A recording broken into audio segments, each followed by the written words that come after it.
오늘 하나님께서 우리에게 주신 말씀은 다니엘서 1장 1절부터 9절까지 말씀입니다. 다니엘 1장 1절부터 9절까지 말씀입니다. 다니엘서 1장 1절부터 9절까지 말씀입니다. 제가 읽도록 하겠습니다. 유다 왕 여호야김이 다스린 지 3년이 되는 해에 바벨론 왕 느부갓네살이 예루살렘에 이르러 성을 에워쌌더니 주께서 유다 왕 여호야김과 하나님의 전 그릇 얼마를 그의 손에 넘기심에 그가 그것을 가지고 신할 땅 자기 신들의 신전에 가져다가 그 신들의 보물 창고에 두었더라. 왕이 환관장 아스푸나스에게 말하여 이스라엘 자손 중에서 왕족과 귀족 몇 사람 곧 흠이 없고 용모가 아름다우며 모든 지혜를 통찰하며 지식에 통달하며 학문에 익숙하여 왕궁에 설 만한 소년을 데려오게 하였고 그들에게 갈대아 사람의 학문과 언어를 가르치게 하였고 또 왕이 지정하여 그들에게 왕의 음식과 그가 마시는 포도주에서 날마다 쓸 것을 주어 3년을 기르게 하였으니 그 후에 그들은 왕 앞에 서게 될 것이더라. 그들 가운데는 유다 자손 곧 다니엘과 하나냐와 미사엘과 아사랴가 있었더니 환관장이 그들의 이름을 고쳐 다니엘은 벨드사살이라 하고 하나냐는 사드락이라 하고 미사엘은 메삭이라 하고 아사랴는 아벳느고라 하였더라.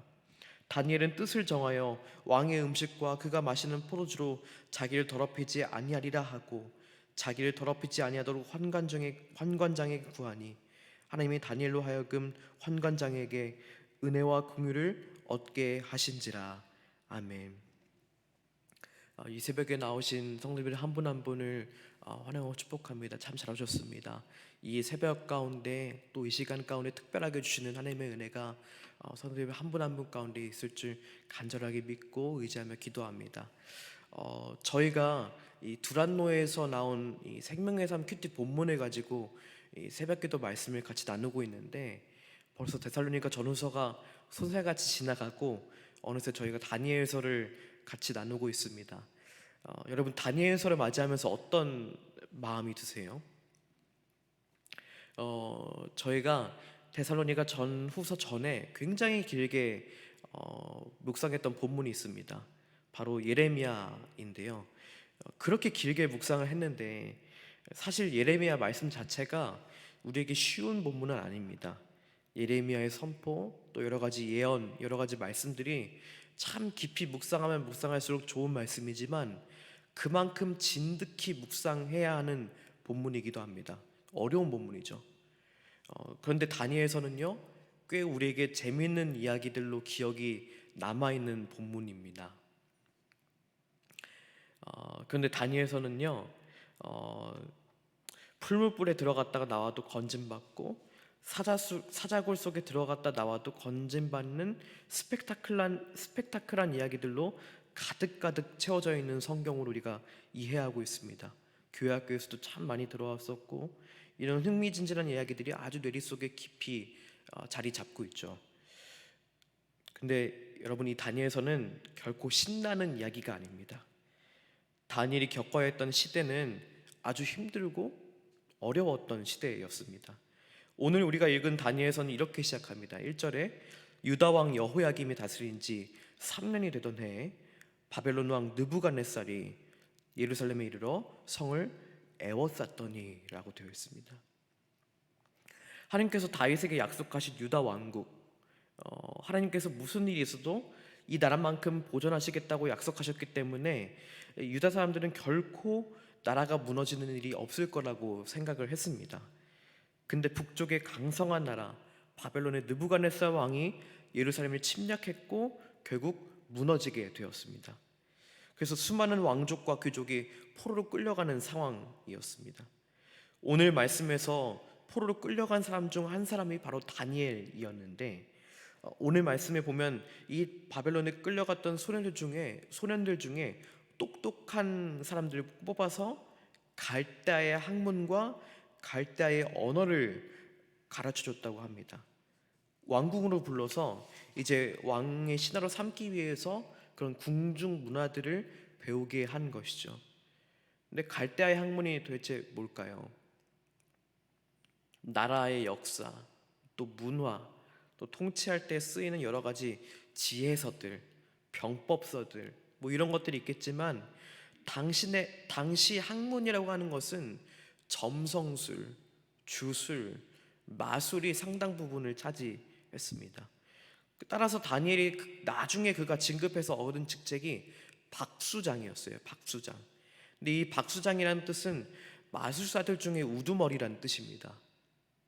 그러니까 그가 배웠던 학문은, 다니엘이 배웠던 학문은 하나님의 백성으로서는 배워서는 안 되는 마술이나 주술을 배워야만 했던 것이죠. 그리고 이 말씀에 보면 왕이 주는 음식을 먹어야만 했고, 또 다니엘이라는 이름도 빼앗겨야만 했습니다. 그리고 오늘 말씀 7절과 9절 그리고 3절에서도 나오지만 이 다니엘과 세 친구, 이 네 명의 소년들을 정말 가까이에 붙어서 관리 감독했던 직책이 환관장이라고 나옵니다. 넷이죠. 그리고 다니엘서를 처음부터 끝까지 읽어봐도 이 다니엘이 결혼을 했다는 이야기가 나오지 않고, 다니엘이 왕이 바뀌고 나라가 바뀌어도 계속 왕궁에서 일한 것을 보면 학자들은 다니엘 역시도 환관이었을 것이다라고 추정을 합니다. 만약 그렇다면 다니엘은 자신의 나라도 잃고 그 이름도 잃고 남성의 기능까지 잃어버린 너무나도 가련한 인생인 것이죠. 기가 막힌 현실 아닙니까? 근데 여러분, 우리가 살아야 되는 삶이, 세상이 이와 같습니다. 우리는 그리스도인인데 우리가 살아야 하는 세상은 우리가 그리스도인답게 살지 못하게 요구를 합니다. 사실 여러분, 이런 이야기는 목사인 저는 좀 열애입니다. 그렇죠? 저는 교회 안에 있고 또 설교하고 신앙에 거스르는 일로 압박하는 사람도 없고 또 그렇게 참 편하게 살고 있습니다. 그래서 이런 주제를 가지고 말씀을 나누면 저는 계속 마음속에 좀 무거운 마음이 있고 죄송스러운 마음이 있습니다. 너무 쉽게 전하고 삶의 자리에 대한 고민 없이 이야기하는 것처럼 보이게 될까봐 하는 생각이 들기 때문입니다. 근데 오늘 말씀의 주인공인 다니엘은 이 상황에서 열애된 사람이 아니었습니다. 다니엘은 성직자도 아니었습니다. 다니엘은 평신도였습니다. 다니엘은 이방 왕궁에서 일했던 사람이었습니다. 좋든 싫든 간에 세상에서 살아야 하는 사람이었습니다. 우리도 그와 같은 것이죠. 그런 면에서 2절 말씀을 눈여겨볼 필요가 있습니다. 2절 말씀의 앞부분이 이렇게 되어 있습니다. 주께서 유다 왕 여호야김과 하나님의 전 그릇 얼마를 그의 손에 넘기심에라고 되어 있습니다. 느부갓네살 왕이 예루살렘 성전을 파괴하면서 그 성전의 모든 기물들을 빼앗아 갔습니다.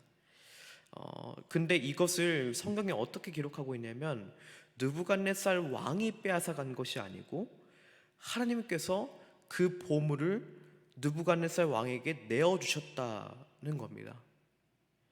하나님께서 그 보물을 뺏어가도록 넘겨주셨다는 것입니다. 유다를 바벨론의 포로로 만드신 분이 하나님이라고 말씀하고 있는 거예요. 느부갓네살이 다니엘을 포로로 끌고 가서 바벨론의 신하로 삼은 것이 아니고 하나님께서 다니엘을 바벨론 왕궁에서 일하는 신하로 하나님께서 부르셨다는 이야기인 것이죠. 하나님은 우리를 이 교회에 모여서 우리들끼리 살라고 이야기하지 않으시고 우리를 세상에 나가서 살라고 하세요. 이것이 하나님의 부르심입니다. 하나님께서 그렇게 말씀하시는 겁니다. 이제 왕궁에 부합한 신하가 되기 위해 연수를 받던 다니엘이 아주 심각한 위기에 처하게 됩니다. 이름을 빼앗기게 되는 것이죠.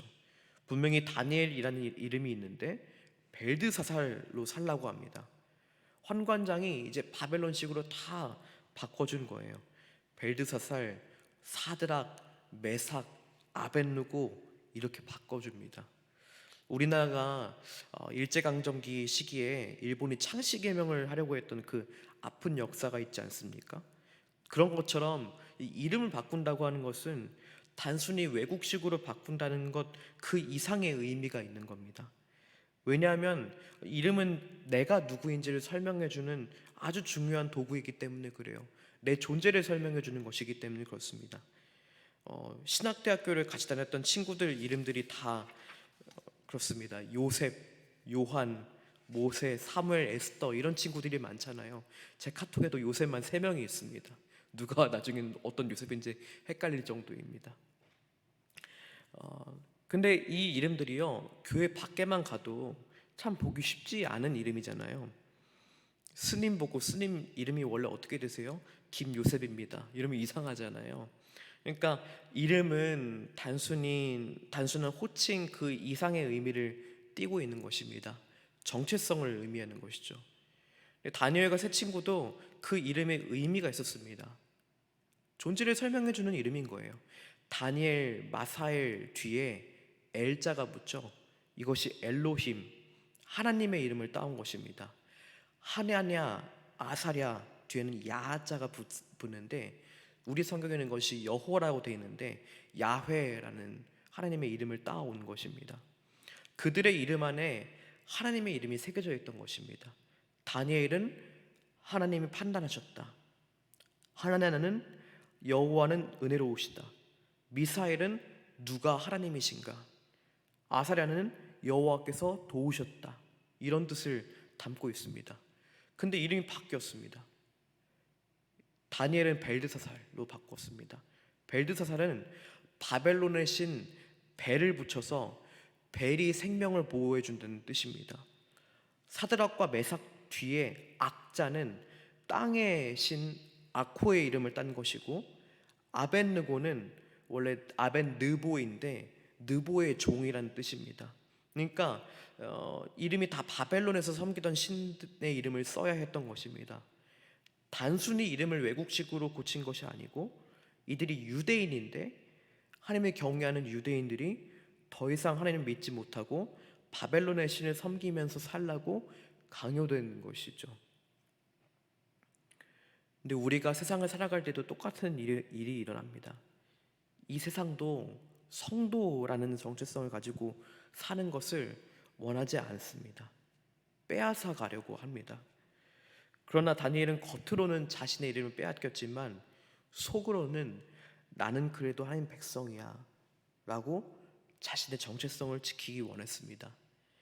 내가 이름은 빼앗겼을지 몰라도 내가 영혼은 바벨론의 포로가 아니고 하나님의 백성으로 살 것을 아주 다짐합니다. 그가 바벨론에 살았지만 그는 바벨론의 사람인 것처럼 산 것이 아니라 하나님의 백성으로 살아간 것입니다. 몸은 세상을 두고 살지만 하늘나라의 본향이 있는 사람이었던 것이죠.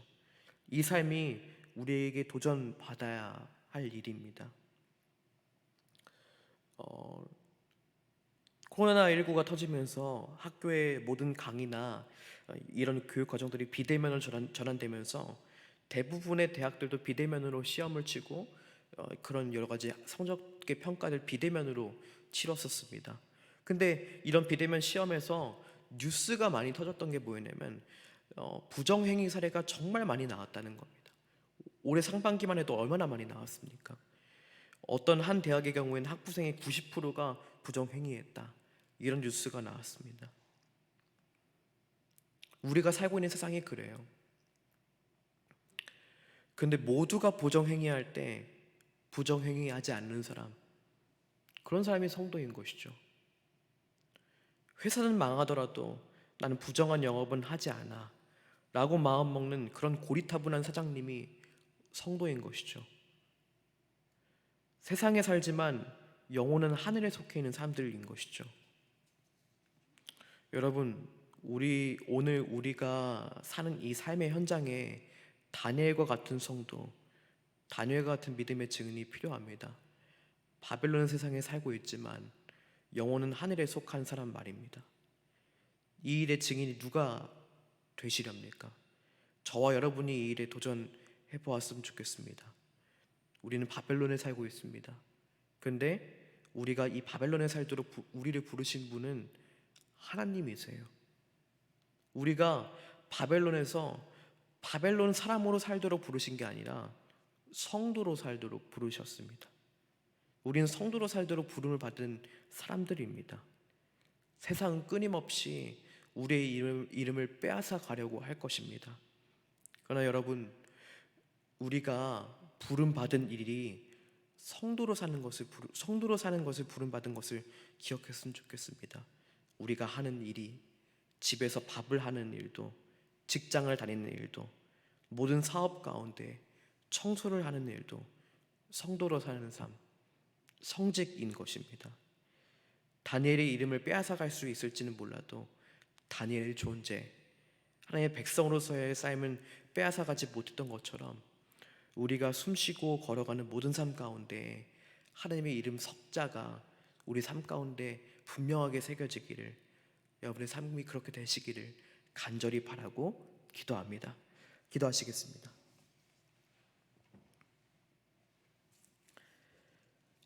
참조주신 주님 감사합니다. 다니엘의 삶이 녹록치 않았음을 우리가 다시 한번 말씀을 통해서 봅니다. 그러나 그 녹록치 않은 그 바벨론의 현장 가운데 하나님께서 그 다니엘을 바벨론으로 부르셨음을 우리가 다시 한번 깨닫고 나아갑니다. 하나님, 우리도 바벨론에 살고 있습니다. 그러나 그 바벨론에 살도록 우리를 부르신 분은 바로 하나님인 줄 믿사오니 그 가운데서 우리가 하나님의 자녀답게, 하나님의 성도답게 살아가는 저의 삶 될 수 있도록 붙잡아 주시고 인도하여 주십소서. 모두가 거짓말을 할 때 거짓말하지 않는 사람, 모두가 더러울 때 깨끗하게 구별된 사람, 그것이 성도의 삶인 줄 믿으며 우리가 이 일에 도전받기 원합니다. 우리가 성도로서의 삶, 우리가 때로는 우리의 이름을 빼앗길지는 몰라도 우리의 존재는 너무도 분명히 살아있는 우리의 삶 될 수 있도록 인도하여 주시고 주장하여 주시옵소서. 그래서 우리가 숨쉬고 걸어가는 모든 삶 가운데 하나님의 이름 석자가 새겨지고 우리 삶 가운데 그것이 하나님의 이름이 드러나게 되는 놀라운 역사가 일어나는 우리의 삶 될 수 있도록 붙잡아 주시고 인도하여 주십소서. 귀한 예물 드리신 성도님들 있습니다.